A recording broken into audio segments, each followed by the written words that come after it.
जरा सोचिए, एक वक्त था जब प्राचीन फारस यानी एंशिएंट पर्शिया सहिष्णुता और मानवाधिकारों का प्रतीक माना जाता था। और आज का ईरान, एक ऐसा देश जहां एक मजहबी शासन है। तो ये इतना बड़ा बदलाव आखिर हुआ कैसे? ये साम्राज्यों, धर्मों और क्रांतियों की एक अविश्वसनीय कहानी है जो हमें सीधे एक सवाल पर ले आती है। इतना बड़ा परिवर्तन आखिर हुआ कैसे? यही तो ईरान की कहानी का सबसे बड़ा पैराडॉक्स है। एक तरफ एक प्राचीन साम्राज्य जो अपनी सहिष्णुता के लिए जाना जाता था, और दूसरी तरफ एक आधुनिक राज्य जहां नैतिकता पुलिस सड़कों पर गश्त करती है। ऐसा कैसे हो सकता है ना? सवाल वही है, ये बदलाव आया कैसे? तो इसका जवाब सदियों पुरानी एक कहानी में छिपा है। जीत, विश्वास, विदेशी हस्तक्षेप और एक क्रांति, इन सब की एक बहुत ही जटिल कहानी है। चलिए इस कहानी को एक एक करके परत दर परत समझते हैं। तो अगर आज के ईरान को समझना है तो हमें सबसे पहले इसकी जड़ों तक जाना होगा, प्राचीन फारस तक, क्योंकि यहीं पर इतिहास के सबसे प्रभावशाली साम्राज्यों में से एक का जन्म हुआ था।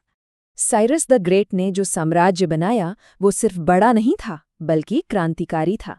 एकदम अलग।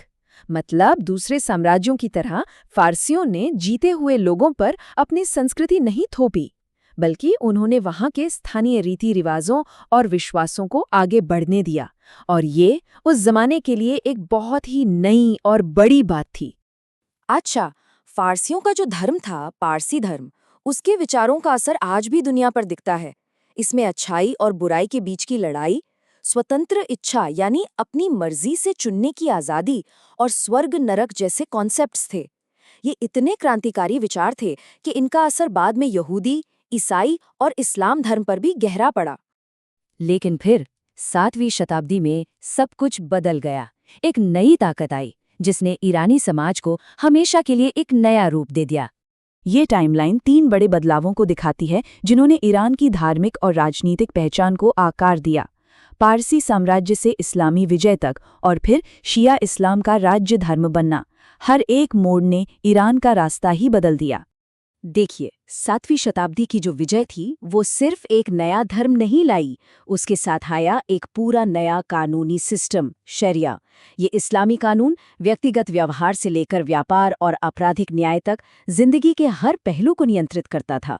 इससे लोगों के जीने का तरीका ही पूरी तरह बदल गया। ये एक बहुत बड़ा क्रांतिकारी कदम था जिसने ईरान को उसके पड़ोसियों से हमेशा के लिए अलग कर दिया। सोचिए, शिया इस्लाम जो तब तक एक सताया हुआ अल्पसंख्यक था, अब वो एक शक्तिशाली साम्राज्य का आधिकारिक धर्म बन गया था। और जल्द ही सफाविद शासकों और धार्मिक मौलवियों यानी उलेमा के बीच एक मजबूत गठबंधन बन गया। सिस्टम सिंपल था, शासकों ने उलेमा को ताकत दी और बदले में उलेमा ने शासकों को धार्मिक वैधता यानी मजहबी मान्यता दी। और यहीं से धर्म और राजनीति का वो गहरा रिश्ता शुरू हुआ जो आज भी ईरान की पहचान है। अब कहानी आती है आधुनिक युग में। साम्राज्य कमजोर हो रहा था, लेकिन अपनी रणनीतिक स्थिति और तेल जैसे विशाल संसाधनों की वजह से वो विदेशी ताकतों के लिए एक आसान निशाना बन गया। और इसी विदेशी हस्तक्षेप ने ऐसे गहरे जख्म दिए जो आज भी ईरान की राजनीति पर असर डालते हैं।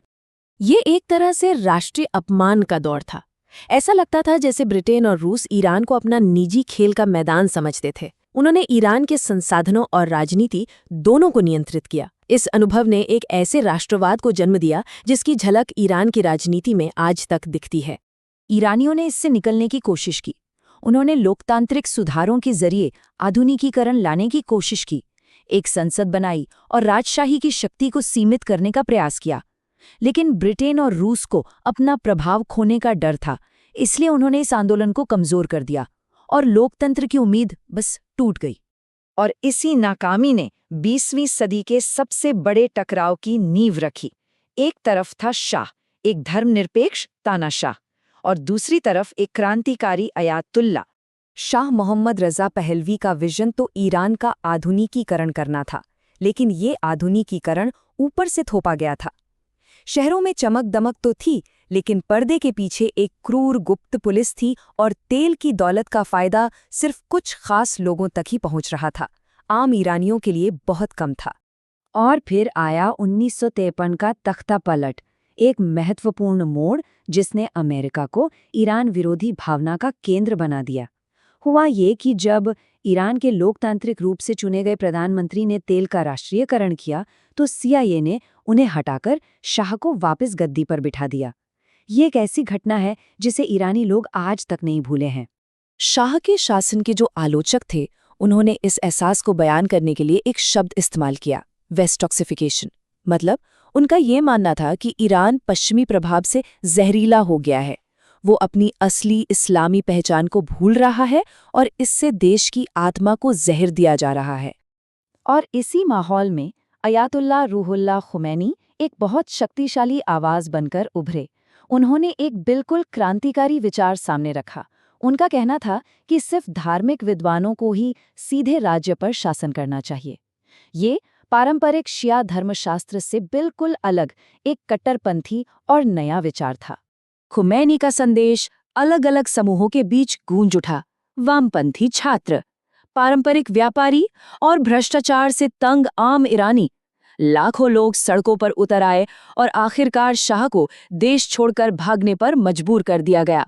क्रांति सफल हुई। क्रांति तो सफल हो गई, लेकिन अब बड़ा सवाल था, आगे क्या होगा? ईरान ने एक ऐसा अनूठा शासन सिस्टम बनाया जैसा दुनिया में कहीं और नहीं देखा गया था, और उसका प्रभाव आज भी महसूस किया जाता है। नए संविधान ने एक बहुत ही जटिल सिस्टम बनाया। एक तरफ राष्ट्रपति और संसद के लिए चुनाव होते हैं, लेकिन असली शक्ति सर्वोच्च नेता के हाथों में है, जिसके पास सेना और न्यायपालिका का नियंत्रण है। और संरक्षक परिषद ये सुनिश्चित करती है कि कोई भी कानून इस्लामी सिद्धांतों के खिलाफ न जाए।